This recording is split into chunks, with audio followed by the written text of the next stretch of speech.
Welcome to English for Everyone. My name is Ratanav Sharma. Today I am going to teach you about difficult passive voice. So, without delay, let's get started this video.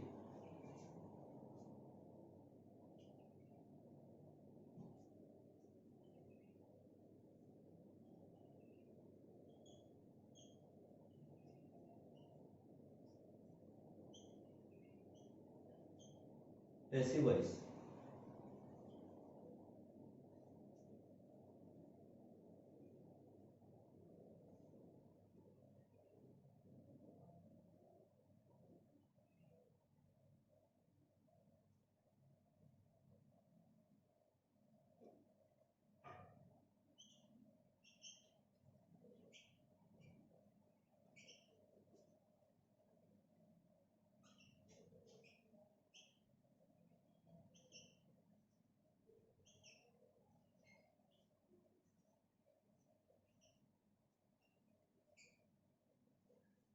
We should abolish such laws. हमें ऐसे नियमों का, ऐसे कानूनों का उन्मूलन करना चाहिए, अर्थात उसका एबोलिश करना चाहिए। ये इसमें लिखा हुआ है। तो इसका हम पैसिव वॉइस कैसे बनाते हैं, आइए। तो सबसे पहले ये देखना है कि ये सब्जेक्ट है, ये हेल्पिंग वर्ब है, मॉडल का शुड होनी चाहिए। एबोलिश ये मेन वर्ब है। इसके बाद में यहाँ ये हमारा ऑब्जेक्ट है। तो इससे हमें सब्जेक्ट बनाना है पैसिव वॉइस का। तो आइए यहाँ पर सब्जेक्ट बनाते हैं। तो सब इसको हल इस तरह से किया जाएगा, सच लॉज। अब ये शुड है तो हम यहाँ शुड लगा देंगे, शुड बी। एबोलिश है, इसका एबोलिश किया जाएगा, एबोलिश्ड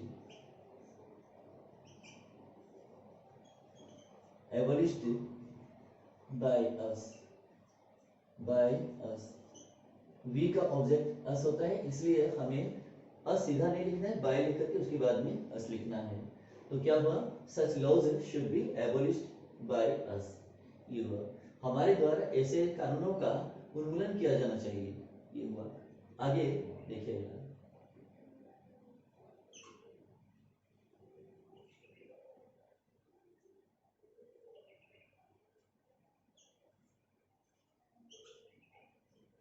they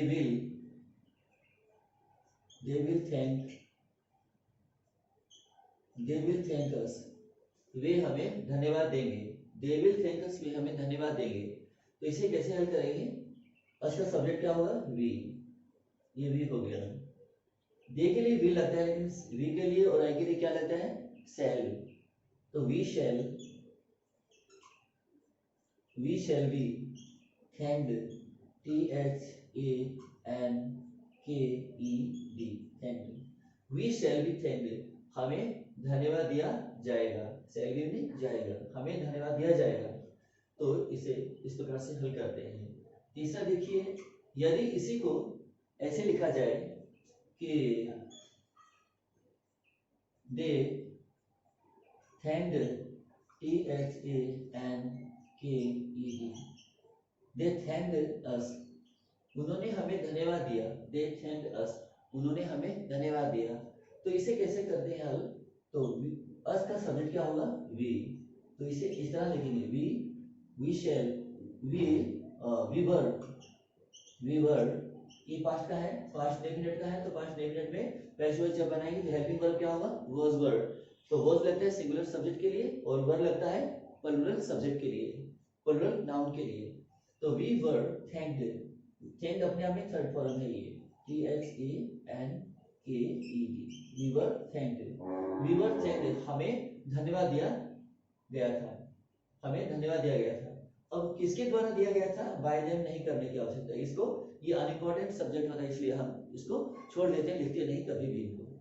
अगर ज्यादा स्पष्ट लगे तो लिख भी सकते हैं। अगर आपने एग्जाम में लिख भी दिया हो, बाय देम कर भी दिया हो, तो ये गलत नहीं होगा, बिल्कुल सही होगा।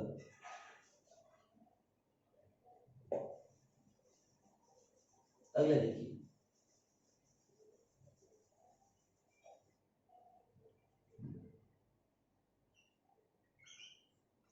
चौथा देखिए, इसमें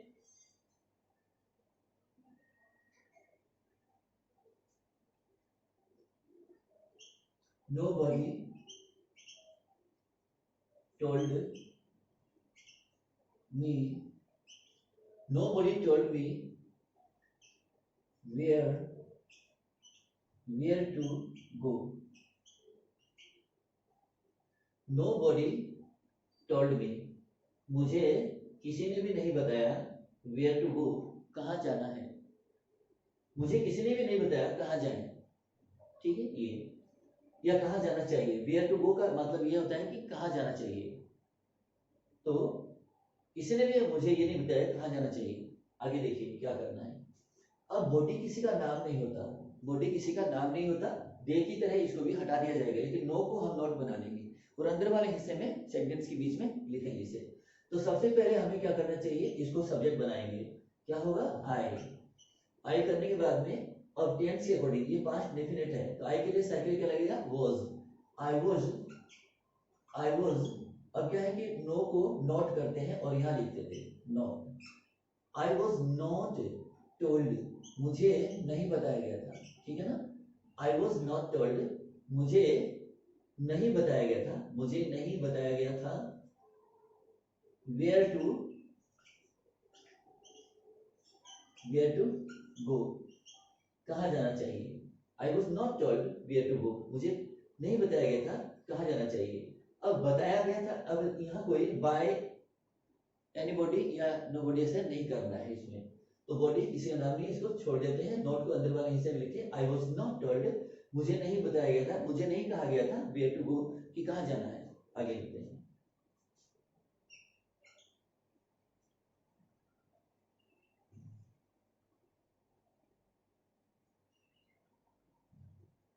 अगला देखिए, जैसे अगर मैं यहाँ लिखूं avoid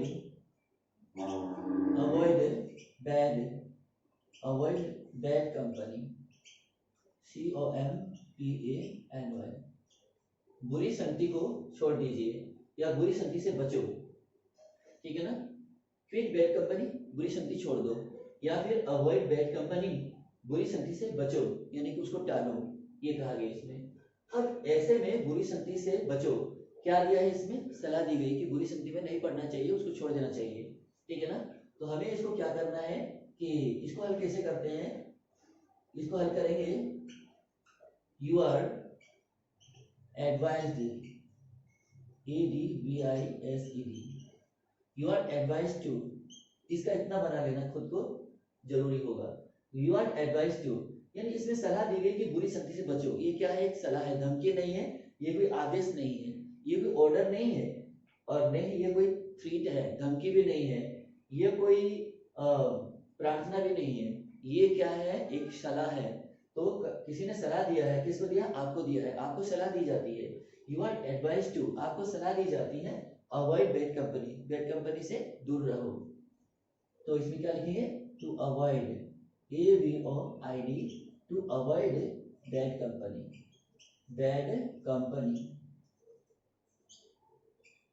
to avoid bad company. तो ये से इसी प्रकार इसका पैसिव वॉइस बन गया। यदि आपको लगता है सेंस, वाक्य में अगर सेंस लगता है कि इसमें सलाह दी गई है, अगर सलाह की स्थिति में आप क्या करेंगे, यू आर एडवाइज्ड टू। जब आपको लगे कि ये आदेश है, तो ऐसा एक सेंटेंस में आपको करवाता हूँ। जैसे मान लीजिए छठा वाक्य में आपको ये लिखवा रहा हूँ, जैसे अगर कहा जाए गेट आउट फ्रॉम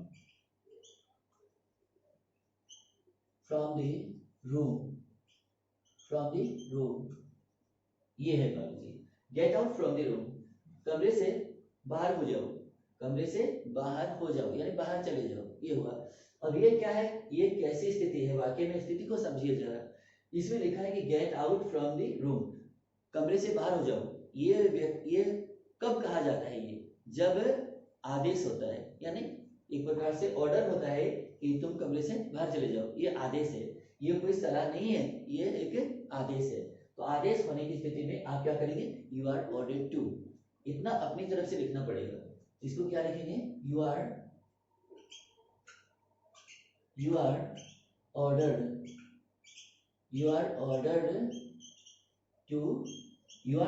टू, उसके बाद में क्या लिखेंगे, पूरा वाक्य, ठीक है ना। लेकिन यहाँ दूसरी एबीसीडी में लिखेंगे गेट, ये गेट ये नहीं लिखना, जी ये नहीं लिखना है, जी ये लिखना, स्मॉल लेटर में लिखना है। Get out,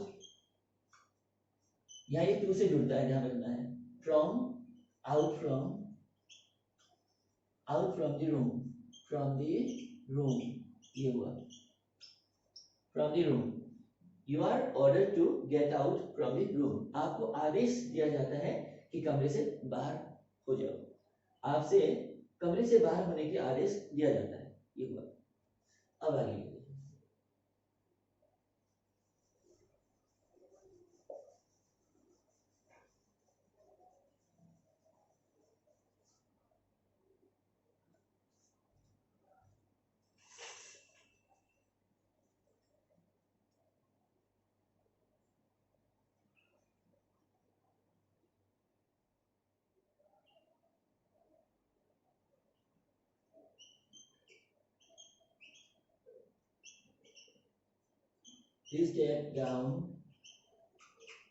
please take down my number,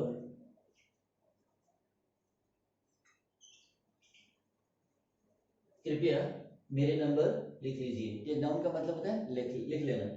take down, please take down my number, कृपया मेरा नंबर लिख लो, ये हुआ इसमें। तो जब प्लीज या काइंडली अगर वाक्य के शुरू में लिखा जाता है तो ऐसे वाक्य क्या कहलाएंगे, इंपरेटिव सेंटेंस। तो इंपरेटिव सेंटेंस में ये जो प्लीज या काइंडली जो वर्ब से पहले लिखा जाएगा इसका कोई सब्जेक्ट नहीं होता, यानी कि सामने वाले व्यक्ति को कहा जाता है कि please take down my number, तो कृपया मेरे नंबर लिख लीजिए। तो आप क्या करेंगे, इसमें प्लीज और काइंडली जो इसमें लिखा होता है, या तो इसमें प्लीज आता है या फिर यहाँ इसकी जगह पर काइंडली आता है, ठीक है ना। काइंडली जैसे मान लीजिए ये आ गया काइंडली, ठीक है ना। Please take down my address या काइंडली टेक डाउन माय ये नंबर, ऐसे अगर लिखा हुआ है मान लीजिए, तो आप इसका पैसिव वॉइस कैसे बनाते हैं, आइए बताता हूँ। इसको बनाएंगे यू आर रिक्वेस्टेड, REQUESTED, क्योंकि इसमें रिक्वेस्ट की भावना है, प्रार्थना की भावना है, इसलिए रिक्वेस्टेड किया जाएगा। You are requested to take down, requested to take down, you are requested to take down my number, complete हुआ answer. You are requested to take down my number, आपसे प्रार्थना है कि मेरे नंबर लिख लो, मेरे नंबर लिख लीजिए, ये उसका। तो जब इस प्रकार की प्रार्थना का भाव लगे, प्रार्थना की स्थिति हो, तो फिर आप प्लीज या काइंडली लिखी हुई आपको दिखाई दे तो आप समझ जाइएगा ये प्रार्थना की स्थिति है। तो आप शुरू में कैसे लिखेंगे, यू आर रिक्वेस्टेड टू, अपनी तरफ से इतना टू को लिखना जरूरी है, यू आर रिक्वेस्टेड इतना लिखने से नहीं होता है, आगे टू भी लिखना होगा। यू आर रिक्वेस्टेड टू इतना करके रखिए, उसके बाद में प्लीज या काइंडली को छोड़ दीजिएगा और यहाँ से लिखिएगा टेक डाउन माय नंबर, जैसे वैसे लिखिएगा। अब मान लीजिए हम अगला लिखते हैं आठवां सेंटेंस। आठवां सेंटेंस जैसे मान लीजिए अब लिखा जाए कि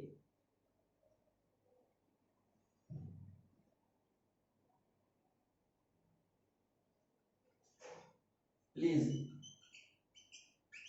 ओपन योर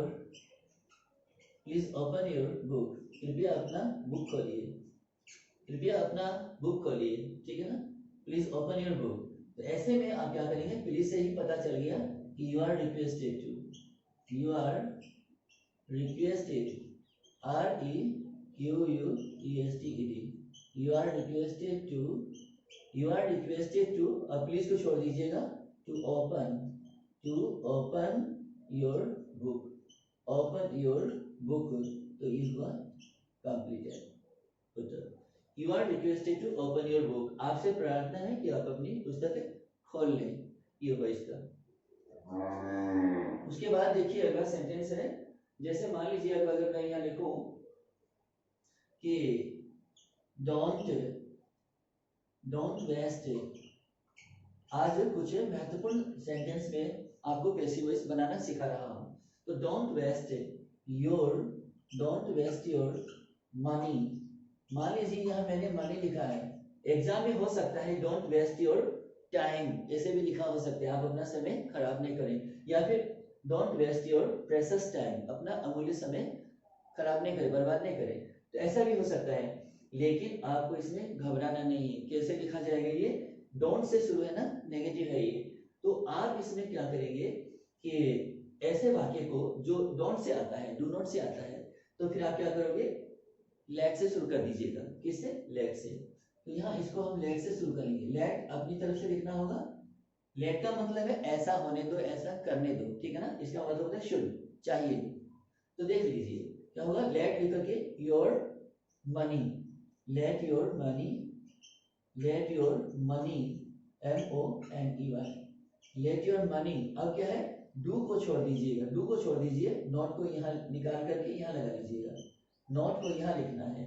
ये डोंट है, ये आपको पता होना चाहिए, डू को छोड़ना है, और फिर नॉट को यहाँ से निकाल करके लेट लिखने के बाद ऑब्जेक्ट लिखेंगे, ऑब्जेक्ट के बाद में नॉट लिख देंगे। उसके बाद में क्या करना है, बी लिखिएगा, बी लिख करके और क्या है, वेस्ट है ना, इसको वेस्टेड कर दीजिएगा, वेस्टेड, WASTED, वेस्टेड, ठीक है ना, wasted. Don't waste your money, अपना धन बर्बाद नहीं करें। तो let your money not be wasted, अपना धन बर्बाद नहीं करें, नहीं किया जाए, ऐसा हुआ। तो या अपना धन बर्बाद नहीं करो, मत करो, ये भी हुआ। अब अगला देखिए, अगला जो सेंटेंस है, इस तरह से जो नेगेटिव नकारात्मक कमांड होता है तो उसको आप लेट से शुरू कर सकते हैं, लेट से शुरू कीजिएगा। अगला देखिए, अगला जो हमारा सेंटेंस है 10 पर है, तो जैसे मान लीजिए, अगर मान लीजिए लेट से ही वाक्य आ जाता है कि let your children, let your children, CHILDREN, let your children watch, WATCH, watch TV, watch TV, अपने बच्चों को टीवी देखने दो। इसका मतलब क्या हुआ, दो, क्या करने दो, देखना, देखने दो, ठीक है ना, लेट वॉच यानी देखने दो। तो लेट योर चिल्ड्रन, अपने बच्चों को लेट करो, क्या करो, लेट वॉच यानी देखने दो, क्या देखने दो, टीवी, टीवी देखने दो। तो इसमें क्या करना है, अपने बच्चों को टीवी देखने दो। इसको हल करना है, कैसे करना है, देखिए, इसको लेट वाले वाक्य को हम लेट से ही शुरू कर देंगे, लेट से ही इसका आंसर शुरू करना है। तो लेट टीवी, लेट टीवी, ये लिखा टीवी, ये ऑब्जेक्ट है ना, टीवी वस्तु है, ये चीज है, ऑब्जेक्ट है, तो इसको लेट के बाद ऑब्जेक्ट को लिखेंगे, ऑब्जेक्ट के बाद में क्या करेंगे, लेट टीवी। अब क्या करेंगे, बी लगाएंगे, ठीक है ना, अब लगाएंगे watched, watched, WATCHED, let TV be watched, TV देखने दिया जाए, टीवी देखने दो, किसको, टीवी देखने दो। अब क्या करना है, बाय लगा करके योर चिल्ड्रन, अपने बच्चों के द्वारा, बाय योर चिल्ड्रन, आपके बच्चों के द्वारा टीवी देखने दिया जाए, बाय योर चिल्ड्रन, CHILDREN, ये हुआ। तो let TV be watched by your children. बहुत ही महत्वपूर्ण वीडियो है आज का, आप पूरा देखिएगा, वीडियो लास्ट तक देखिएगा, बने रहिएगा, मेरे साथ बने रहिएगा, और सारे सेंटेंस आप समझ लीजिएगा, जो बहुत ही महत्वपूर्ण है आने वाली तमाम परीक्षाओं के लिए। अगला देखिएगा,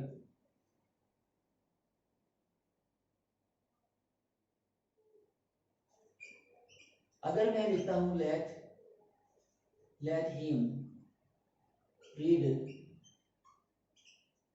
लेट हिम रीड, उसे पढ़ने दो, उसे पढ़ने दो, क्या पढ़ने दो, दी पैसेज, PASSAGE, पैसेज,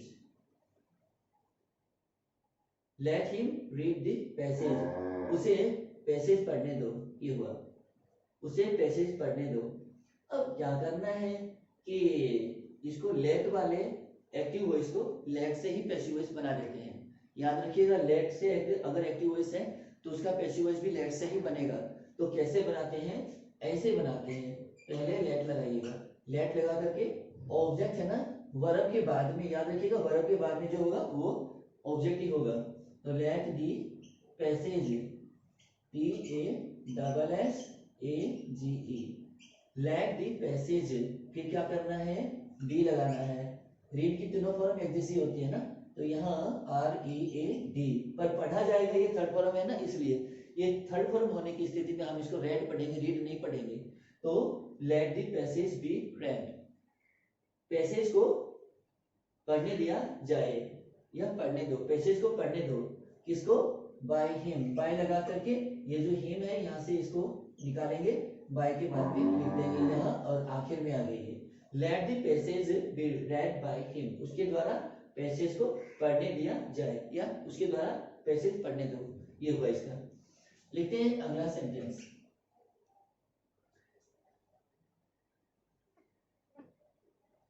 अगर मैं यहाँ लिखता हूं स्टॉप, स्टॉप मेकिंग, क्योंकि स्टॉप के बाद में हम जेरंड का यूज करते हैं, ठीक है ना, तो क्या है कि स्टॉप, स्टॉप के बाद में हम इंफिनिटिव का भी यूज कर सकते हैं और स्टॉप के बाद में हम जेरंड का भी यूज कर सकते हैं, पर दोनों का अर्थ अलग होता है बिल्कुल, ठीक है ना।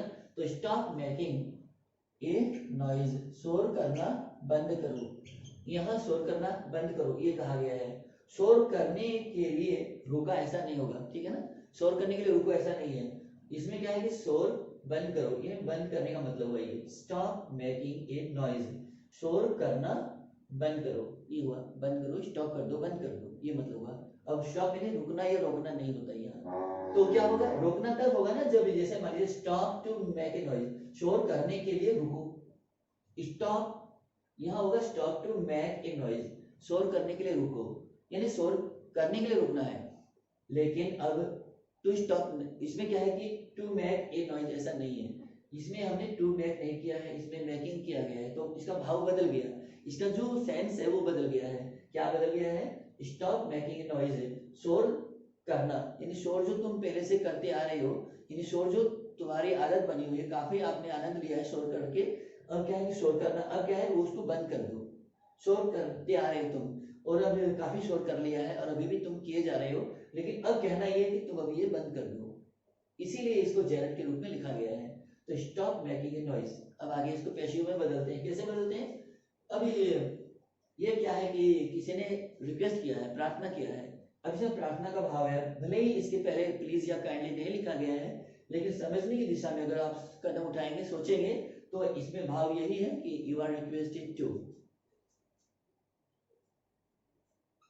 you are requested,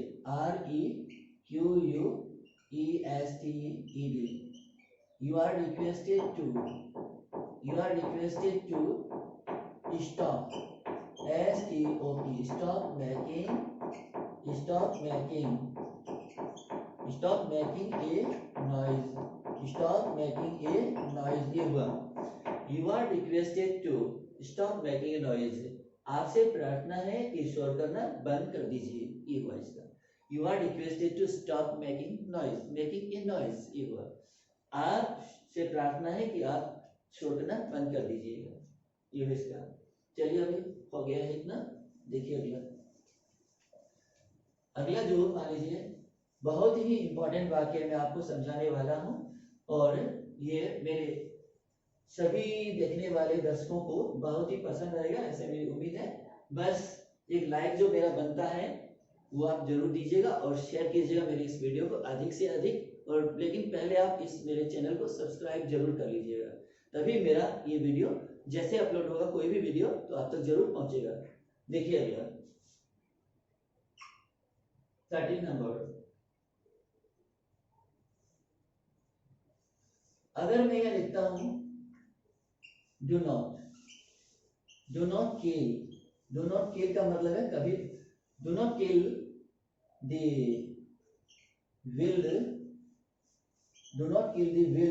wild animals, जंगली जीवों को या वन्य जीवों को कभी मत मारो, उनकी हत्या कभी मत करो, ये कहा गया इसमें, कभी मत मारो। तो अब ऐसे में अब ये डोंट नहीं है, डोंट का मतलब जैसे मान लीजिए ये काम अभी अभी नहीं करना है, फिर बाद में ऐसा हो जाता है कि वो मान लीजिए अब के लिए रोकना है तो डोंट कर देंगे, हमेशा के लिए मान लीजिए कहा जा रहा है कि ऐसा कभी मत करो, ठीक है ना।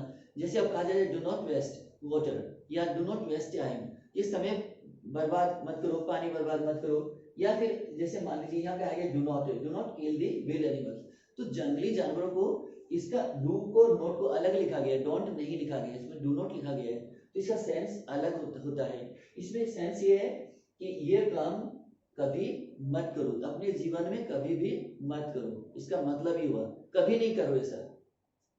तो लिखना है इसको पैसिव वॉइस में। पैसिव वॉइस में कैसे लिखेंगे, लेट से शुरू करेंगे। किससे शुरू करेंगे, लेट से। तो इसको लेट से किया जाएगा, ये लिखा लेट, उसके बाद में let the wild animals, let the wild, let the wild animals, animals, let the wild animals. अब नॉट जो है डू को हटा देंगे, नॉट को यहाँ लिख देंगे, नॉट, ठीक है ना। नॉट लिखा, उसके बाद में क्या करेंगे, पैसिव वॉइस बनाने के लिए हमें बी की आवश्यकता होती है इसमें। लेट के बाद बी होगा, ऑब्जेक्ट के बाद में लेट लिखेंगे, उसके बाद ऑब्जेक्ट लिखेंगे, उसके बाद में नेगेटिव है नॉट लगाइएगा, उसके बाद में बी लगाइएगा, उसके बाद में किल का क्या होगा, किल्ड, इसमें होगा किल्ड, KILLED, किल्ड। तो क्या हुआ, let the wild animals not be killed, जंगली जीवों को नहीं हत्या की जाए, यानी जंगली जीवों को मत मारो, ये मतलब है इसका, जंगली जीवों की हत्या नहीं की जाए, उनकी जान नहीं ली जाए, ये कहा गया है इसमें। अगला जो सेंटेंस है देखिएगा, बहुत ही इंपॉर्टेंट सेंटेंस आज मैं आपके लिए बता रहा हूं, सिखा रहा हूं, देखिएगा।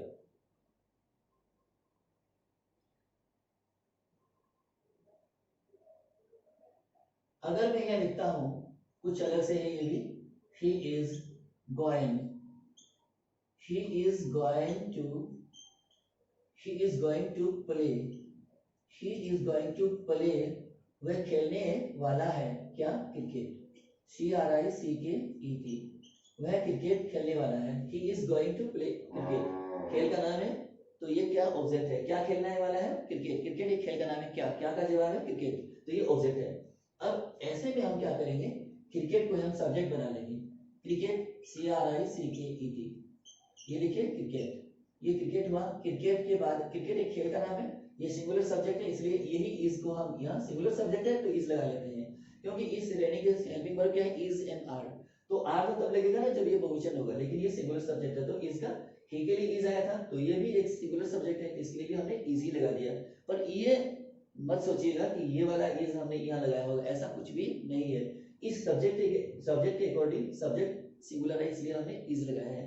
गोइंग का क्या होगा, गोइंग का गोइंग ही लिख लेंगे, इसमें आप बिंग नहीं लगा सकते, क्योंकि गोइंग का मतलब है, और इज गोइंग का मतलब है जा रहा है या होने वाला है, कोई काम होने वाला है, ठीक है ना।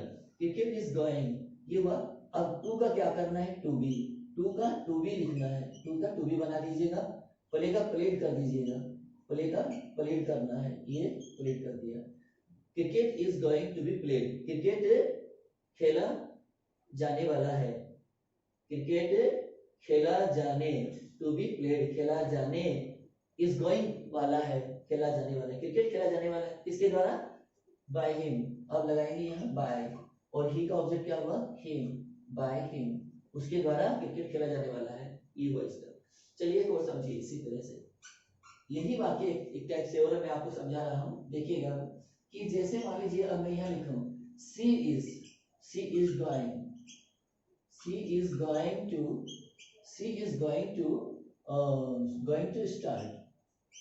start a new business, BUSINESS, business, ये वह एक नया बिजनेस शुरू करने वाली है, is going to start, शुरू करने वाली है, ये अब हम सब्जेक्ट बनाएंगे इसको, तो ये new business, a new business, BUSINESS, a new business, एक वचन है, ये इज लगा दिया, गोइंग का गोइंग आ जाएगा यहाँ, ठीक है ना, गोइंग का गोइंग लिखना है, और टू का टू भी करना है, टू का क्या बनेगा, टू का टू भी करना है, और स्टार्ट का स्टार्टेड करना है, STARTED, स्टार्टेड, ठीक है ना। A new business is going to be started, एक नया बिजनेस शुरू किया जाने वाला है, किसके द्वारा, बाय हर, उसके द्वारा, तो ये कंप्लीट हुआ एक्शन। अब अगर जो हम लिखने वाले हैं देखिएगा,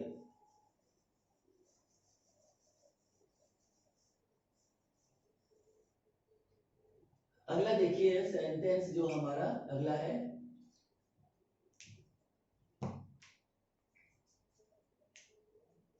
अगला देखिए sentence,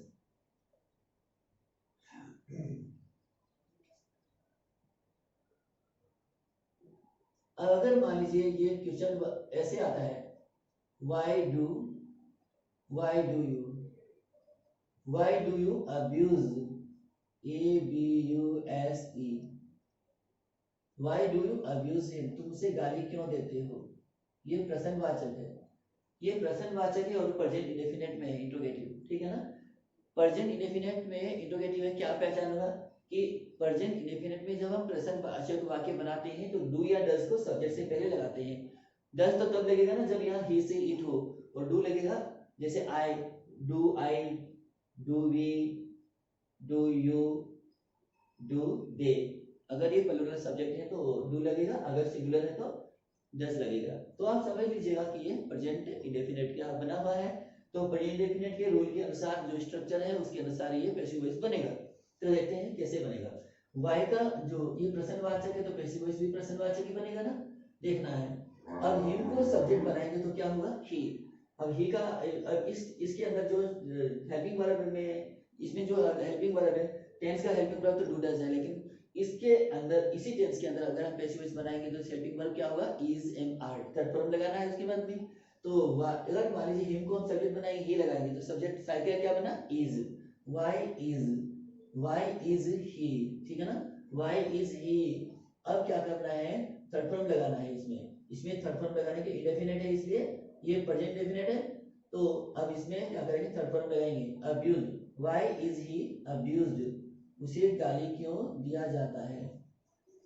Y is he abused, उसे गाली क्यों दिया जाता है, ये बना। अब किसके द्वारा, बाय यू, यू यहाँ लिखना है, बाय यू, तुम्हारे द्वारा, यानी तुम्हारे द्वारा उसे गाली क्यों दी जाती है। Why is he abused by you, तुम्हारे द्वारा उसको गाली क्यों दी जाती है। इसका एक्टिव वॉइस था why do you abuse him, तुम उसे गाली क्यों देते हो। तो इसका पैसिव वॉइस बन गया why is he abused by you, तुम्हारे द्वारा उसको गाली क्यों दी जाती है। यानी कि अर्थ जो है एक्टिव वॉइस का और जो पैसिव वॉइस का अर्थ तो वही रहना है, बस लिखना है दूसरे तरीके से, तो कि अर्थ नहीं बदले और वाक्य को हमें पैसिव में लिखना है, एक्टिव को पैसिव रूप में लिखना है, लेकिन अर्थ नहीं बदलना चाहिए, इसी को कहते हैं पैसिव वॉइस। आगे देखिए, आगे देखिए अगला सेंटेंस में,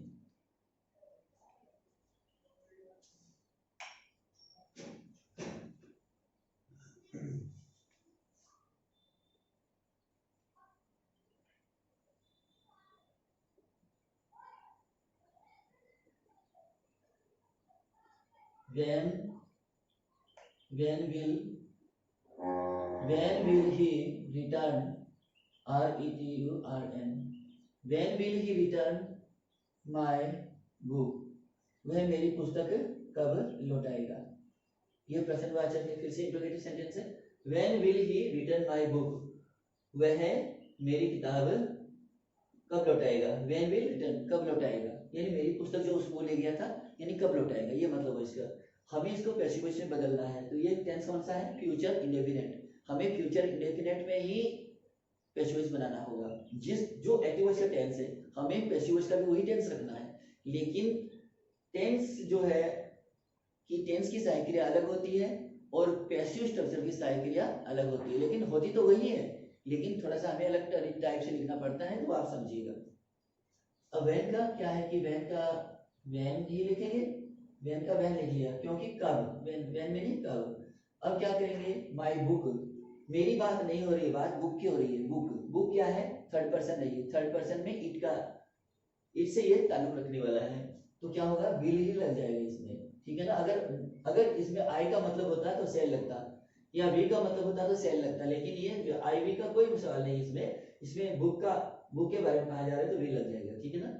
when will my book, when will my book, मेरी पुस्तक, यानी बात मेरी नहीं है, बात पुस्तक की हो रही है, संबंध मेरा है पुस्तक का, तो ये क्या है, पजेसिव एडजेक्टिव है और ये नाउन है, तो पजेसिव एडजेक्टिव प्लस नाउन, तो ये क्या है कि मेरी बुक, मेरी पुस्तक, ये पजेसिव है। तो व्हेन विल माय बुक, अब बी विल यहाँ लगा है तो अंदर के हिस्से में बी लगाएंगे, क्योंकि ये मॉडल में भी आता है ना, सेल और विल, सेल विल क्या है, मॉडल भी तो है, हमें इसको मॉडल मान करके ही बी लगाना है। तो देखिएगा, तो when will my book be returned, RETURNED, returned, when will my book be returned, मेरी पुस्तक कब लौटा दी जाएगी, कब लौटाई जाएगी। अब क्या करना है, अब इसको देखना है बाय लगा करके, बाय हिम, उसके द्वारा, मेरी पुस्तक उसके द्वारा कब लौटाई जाएगी, ये इसकी हिंदी बनी। आइए अगला देखते हैं 18 नंबर पे। अगला जो है हु से बनाना है आपको। हु स्टॉल, किसने चुराया, स्टॉल स्टील का किन फॉर्म है, ये पास्ट नेम है। हु स्टॉल, किसने चुराया, हु स्टॉल दी बुक, किताब किसने चुराई, हु स्टॉल दी बुक, किताब किसने चुराई, ये हुआ। तो हु से जब भी एक्टिव वॉइस होता है तो हम हु का एक्टिव वॉइस पैसिव में बनाएंगे, तो हु से भी बन सकता है, बाय हुम से भी बन सकता है। तो पहले क्यों नहीं हम इसे बाय हुम से बना दें। अगर इसे हु से बनाओगे तो बाय अंत में लगेगा। चलिए हु से भी बना के दिखा देते हैं। अगर आप इसको हु से बनाना चाहते हैं तो हु से बनेगा ऐसे, हु लगाइएगा। अब हु के बाद में ये सब्जेक्ट, ये जो बुक है ये सिंगुलर है, तो टेंस कौन सा है, पास्ट डेफिनेट। इसका पास्ट डेफिनेट में पैसिव वॉइस बनाएंगे तो वॉज वर्ब लगता है, हेल्पिंग वर्ब, उसके बाद में थर्ड फॉर्म लगेगा। तो इसमें जो हमारा सब्जेक्ट है ये बुक का एक वचन है, सिंगुलर है, इसलिए हम यहाँ वॉज लगाएंगे। हु वॉज, अब who was the book, who was the book, who was the book stolen, stolen यहाँ लग जाएगा, STOLEN, stolen. Who was the book stolen, पुस्तक को किसने चुराया, यानी किसके द्वारा चुराया। तो द्वारा ये बाय जो है हम अंत में लगा देंगे, बाय, और अंत में लगाएंगे क्वेश्चन मार्क, हो गया इतना। Who was the book stolen by, पुस्तक किसके द्वारा, अब किसके द्वारा यहाँ लगाया बाय। अब ये हु का जो एक्टिव वॉइस है पैसिव भी हु से ही बन गया, लेकिन हु से बनाओगे तो बाय को अंत में लगाना पड़ेगा, और बीच में पैसिव का जो नियम है वो तो आपको रखना ही रखना पड़ेगा वाक्य को पैसिव में, और उसके बाद में अंत में बाय लगाइएगा। तो हु से बनाने हैं तो बाय अंत में लगाओ। अगर आप हु का एक्टिव वॉइस है तो पैसिव हु से बनाना नहीं चाहते हो तो बाय हुम से भी बना सकते हो। कुछ इस तरह देखिए, इसको ऐसे भी बना सकते हो, बाय हुम। अगर आप बाय हुम लिखते हो, बाय हुम कीजिएगा यहाँ, बाय हुम करके बाय हुम वॉज, किसके द्वारा, ठीक है ना, by whom was the book, by whom was the book, किसके द्वारा, पुस्तक स्टॉलन चुराई गई थी, STOLEN, स्टॉलन, ठीक है ना। By whom was the book stolen, पुस्तक किसके द्वारा चुराई गई थी, ठीक है ना। अब यहाँ बाय लगाने की आवश्यकता नहीं हुआ। क्यों नहीं हुआ कि बाय शुरू में ही हमने लगा दिया, बाय हुम से किया ना। तो हम इस प्रकार का अगर सेंटेंस आता है, हु स्टॉल द बुक, पुस्तक किसने चुराया, या तो हम ऐसे बना दें, who was the book stolen by, पुस्तक किसके द्वारा चुराया गया था। तो किसके द्वारा, तो किसके, तो यहाँ से बन गया, द्वारा यहाँ से बन गया, ये कंप्लीट हुआ आंसर। अब देखिए, अगर आप इस तरह से नहीं बनाना चाहते हैं तो सरल लगता है तो आप ये देख लीजिए, या इससे भी नहीं बनता है तो आप ऐसे बना लीजिएगा, दोनों ही सही है। तो by whom was the book stolen, किसके द्वारा, बाय हुम किसके द्वारा, ठीक है ना, वाज द बुक स्टॉलन चुराई गई थी किताब, तो किसके द्वारा किताब को चुराया गया था, किसके द्वारा पुस्तक को चुराई गई थी, ये बन गया इसका। अब हमें अगला बनाना है, देखिए कुछ इस तरह, ये तो आपको समझ में आ ही गया है।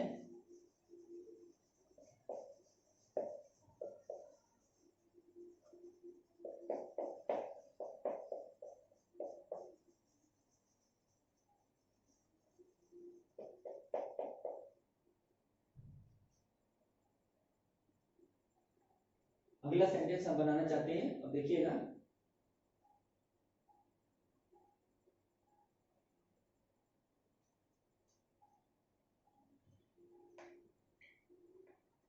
whom से अगर आता है, whom did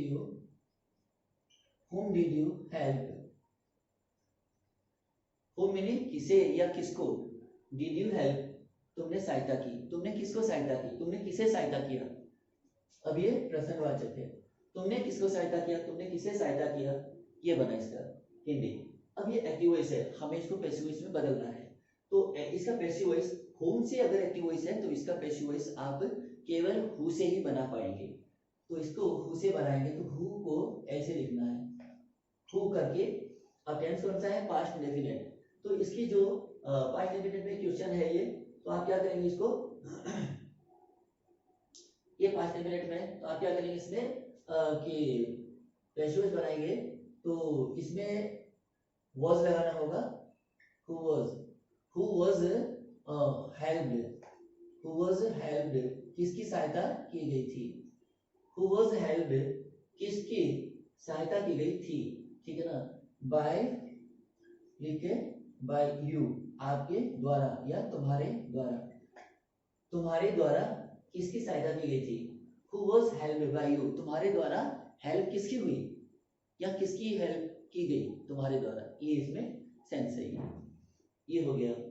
देखिए अगला भी कैसे बनाते हैं, ये बहुत ही इंपॉर्टेंट सेंटेंस मैं आपको बता रहा हूं जो आज हो रहा है।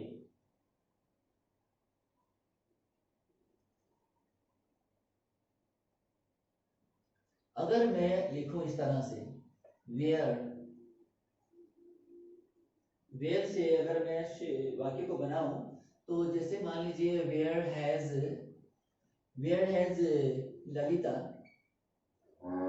वेयर हैज ललिता, अब lost, where has Lalita lost the ring का मतलब क्या होता है अंगूठी, ठीक है ना, RING रिंग। अब यह सब इंट्रोगेटिव सेंटेंस है, ये WH वाले शब्दों से बने हुए इंट्रोगेटिव सेंटेंस है। जो इंपॉर्टेंट है जो ही वही मैं आपको करवा रहा हूँ, जो सरल है वो तो आप पहले से ही मेरे पहले वाले वीडियो में मैंने बता दिया है सब। पहले वाले वीडियो में मैंने बहुत सारे वाक्य शामिल किए और कुछ वाक्य उसमें रह गए थे क्योंकि एक वीडियो में सारी चीजें जो है बहुत मुश्किल हो जाती है, बहुत लंबा वीडियो बन जाता है, जितना काफी लंबा वीडियो कोई देखना नहीं चाहेगा, इसलिए मैंने क्या किया कि उसके 2 अंक बना दिए, 2 हिस्से बना दिए। तो पहले वाले में तो मैंने कुछ वाक्य डाल दिए थे और कुछ शेष रह गए थे, तो उसको मैं इसमें अब शामिल कर रहा हूँ जो आप देख पा रहे हैं। तो समझ लीजिएगा, इससे आगे पैसिव वॉइस शायद ही कोई बनता होगा। Where has Lalita lost the ring, ललिता ने अपनी अंगूठी कहां पर खोई है, ये हुआ। अब क्या करना है, वेयर का पैसिव वॉइस वेयर से ही बनेगा, ठीक है ना, ये आपको ध्यान में रखना है। वेयर का वेयर लगाना है, उसके बाद में क्या करना है, अब ये देखना है कि टेंस कौन सा है। अब टेंस की यहाँ जरूरत पड़ती है। अब कई लोग कहते हैं कि टेंस की क्या आवश्यकता है, बिना टेंस के भी तो इंग्लिश आ सकती है, लेकिन मेरा ये कहना है बिना टेंस के शुरू ही नहीं हो सकती। जैसे मान लीजिए अगर मैं कहूँ, अधिक से अधिक मैं अगर कहूँ तो बिना देखे, मान लीजिए बिना माता के कोई परिवार नहीं हो सकती, बिना माता के परिवार की कल्पना नहीं की जा सकती। तो इसी तरह से अगर अंग्रेजी सीखना है तो टेंस के बिना अंग्रेजी की कल्पना नहीं की जा सकती, टेंस के बिना, क्योंकि आप बाहर के नहीं, आप हम सभी भारतीय हैं और हमारी जो भारतीय भाषा है वो है हिंदी। हिंदी हमारी भारतीय भाषा है हमारी। अगर हम हिंदी से अंग्रेजी में जाना चाहते हैं तो हमें केवल सीधी अंग्रेजी में नहीं जा सकते। आप हिंदी से सीधे अंग्रेजी में जाना चाहो, कई लोग कहते हैं कि आप अंग्रेजी में सोचो, अंग्रेजी में करो, सारे काम अंग्रेजी में करो, पर सोचना हिंदी में ही पड़ेगा। हिंदी में सोचे बिना आप सोचेंगे तो इंग्लिश में कैसे क्या सोचेंगे, पहले आप उसको पहले हिंदी में लेंगे, क्योंकि हिंदी भाषी लोग हैं, आप हिंदी मीडियम के लोग हैं, आपका मीडियम हिंदी है और आप इंग्लिश की बात कर रहे हैं, तो हिंदी से इंग्लिश में जा सकते हो। पहले आप हिंदी सोचोगे, उसके बाद उसका इंग्लिश बनेगा, लेकिन बनेगा आपका अभ्यास तेज होगा तो आपका प्रैक्टिस अगर रफ्तार पकड़ेगी ना, वैसे ही आप अंग्रेजी में तेज होते चले जाओगे, ये तो है। लेकिन आपको हिंदी से इंग्लिश में जाना है। अगर छत पर हमें पहुंचना है तो सीधे छत पर नहीं जाया जा सकता, सीढ़ी के माध्यम से ही हम छत पर जा सकते हैं। तो सीढ़ी नुमा मान लीजिए, अब हिंदी के बिना अंग्रेजी की कल्पना नहीं हो सकती, पहले हिंदी में उसके बाद अंग्रेजी आप सीख सकते हैं। तो ये माध्यम होगा आपका सीखने का।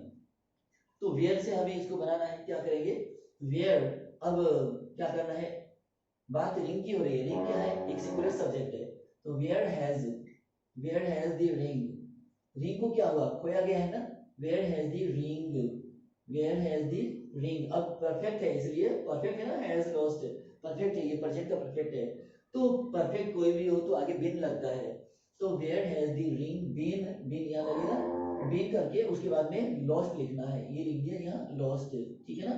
Where has the ring been lost, अंगूठी कहाँ खोई गई है, बाय ललिता के द्वारा। अब बाय लगा करके ललिता को अंत में लिखिएगा, ललिता, और अंत में इंट्रोगेटिव मार्क लगाइएगा।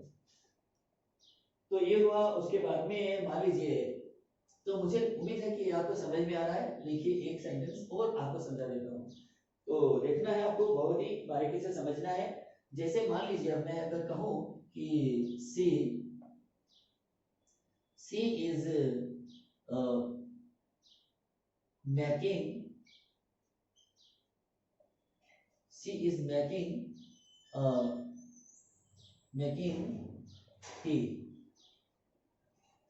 Making tea. ये क्या है? प्रेजेंट कंटिन्यूअस है। अब ये प्रेजेंट कंटिन्यूअस बहुत ही सरल सेंटेंस है ये, लेकिन छोटी, जैसे छोटा सेंटेंस आता है तो आप छोटे के अनुसार उसको हल करो, बड़ा आता है तो बड़े के अनुसार हल करो। जैसा सेंटेंस आता है वैसे आप खुद को समझने की कोशिश करो। तो सी इज मेकिंग टी, वह चाय बना रही है।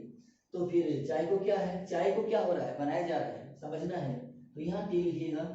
पहला लेटर जो है वो कैपिटल में होना चाहिए, first letter should be capital.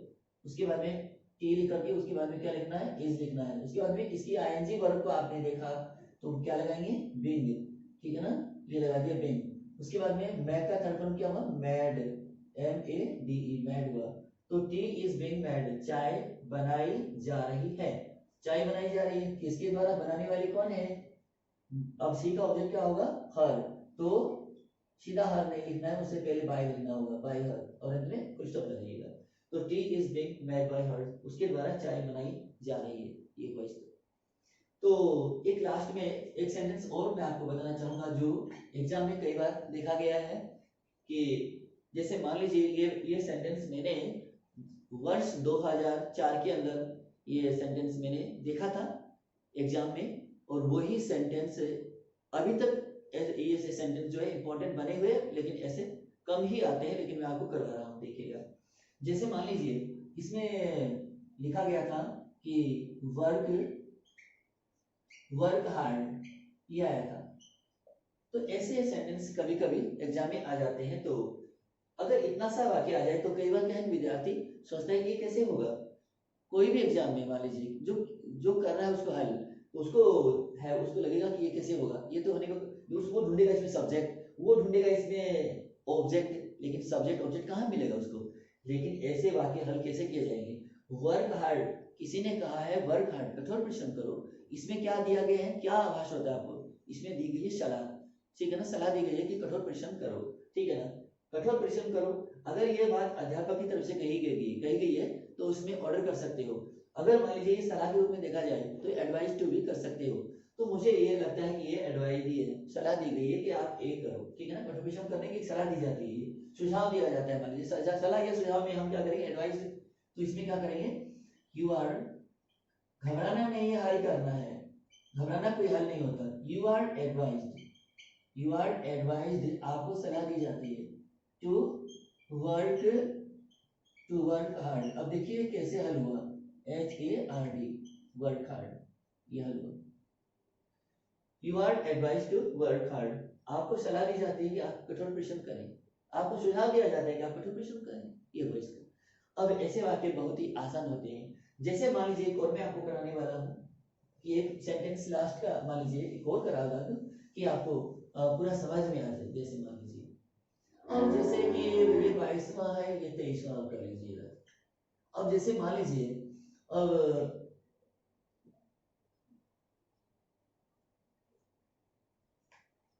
They